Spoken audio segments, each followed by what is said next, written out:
So I want to start with a question. And if you will indulge me, I would love to see a show of hands.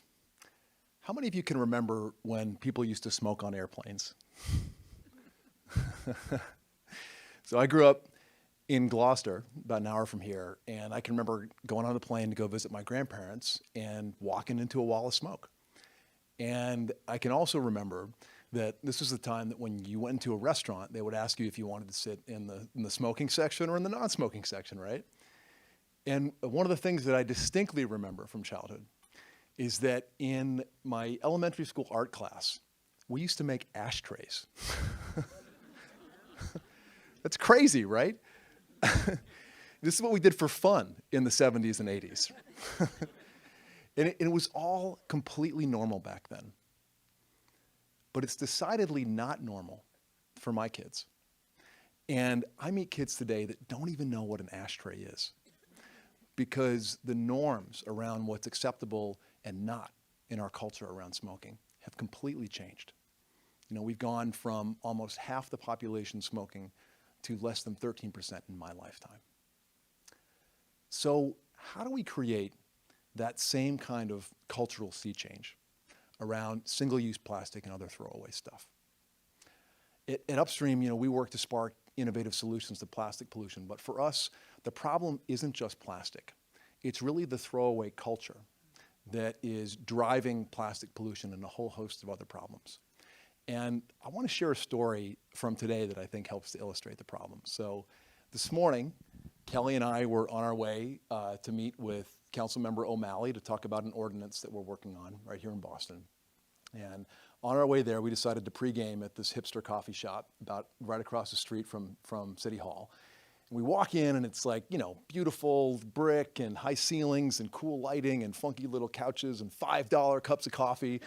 And I'm standing in line and I look behind and I say, oh, good, they've got, you know, real mugs and real glasses behind the counter there.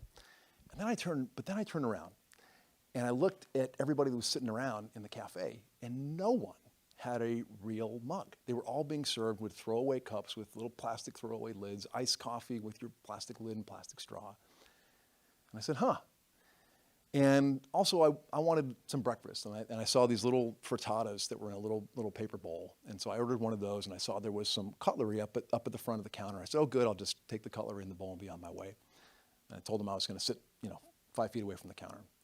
So a couple minutes go by, and the woman behind the counter hands me this giant to-go box. And I opened it up, and inside the box is my little frittata, already in a little paper bowl, and some plastic cutlery, and some bunch of napkins, and salt and pepper, and a bunch of stuff that I wasn't going to use. And I reached in, and I said, I just want my frittata. I'm sitting right over there. And she looked at me like I was crazy, and she picked up the box, and she said, that's okay, sir, no problem. She turned around and just threw it right in the garbage. And this kind of thing happens billions and billions of times all around the world, every single day, 365 days a year. And it's a tremendous waste of natural resources and energy and water, not to mention the money that's being thrown away, all for the simple act of having an ephemeral bite to eat or drinking a drink when we're out and on the go. So how do we make that seem as lame and ridiculous as smoking on airplanes? You know, how do we get people what they want without all the waste? You know, this is really the central question that we ask ourselves at Upstream every single day. And we're working on 3 big strategies to do that. Number one, we're working to create throwaway-free places. And we're partnering with venues and businesses like our friends here at the New England Aquarium, concert halls, sports stadiums, to get the throwaway stuff out. But not just get it out, to also quantify the impacts of why it's better. And then to engage the visitors and the customers to these places around why they did it and why you would want to go back into your community, your business, and do the same thing. And our second big idea is to take this throwaway-free concept to an entire city. And we've developed an ordinance that makes it that when you're sitting down to eat at a restaurant, Doesn't matter if it's McDonald's or Shake Shack or the cool new fast casual restaurant that's coming down the pike. You're going to be served on real plates with real cutlery and real cups. And it helps to pave the way for reuse businesses to come in and provide those same services for to-go.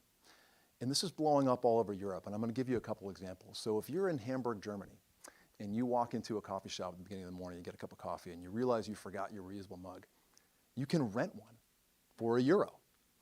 And later on that day, if you're in a different part of the city at a different coffee shop, you turn in the dirty cup of coffee, they give you your next cup of coffee in a clean mug, because you've already paid that deposit, and every single coffee shop in the city is using the same system. If you are in Zurich, Switzerland, and you decide that you're going to order Chinese, it's Wednesday night, you're going to order Chinese food, and then Friday night rolls around, you decide to order Indian food. Well, on Friday night, you can give the delivery driver your dirty box from Wednesday night, and they're going to take it back.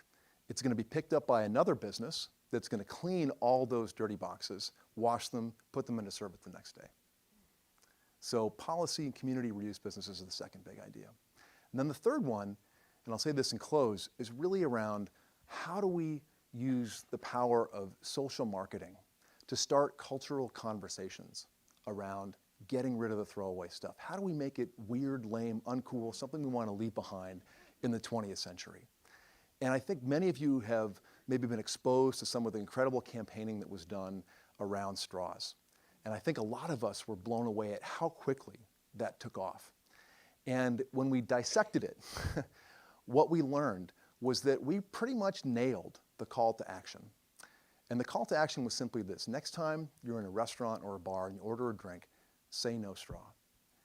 And what that does is, A, it starts a conversation between you and the restaurant, but more importantly, it starts a conversation between you and the people that you're with. So if I'm out with 3 or 4 friends and I say no straw, one of my friends says, "Oh, that's interesting, Matt, why no straw?" And now we're in a conversation about plastic and the environment. And then the next week, he's out with 3 or 4 different friends and he says no straw, and it happens again and again. And so if I could leave you with one thing, it would be this: when you leave here tonight, talk to your family about what you learned.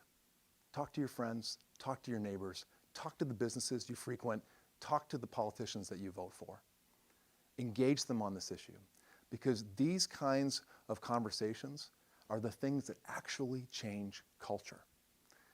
So we can create a world where, just like my kids can't remember what it was like when people used to smoke on airplanes, we want their kids and kids born today to not remember what it was like when we threw everything away. So thank you so much, folks. It's really an honor and privilege to be here with all of you. Thank you so much.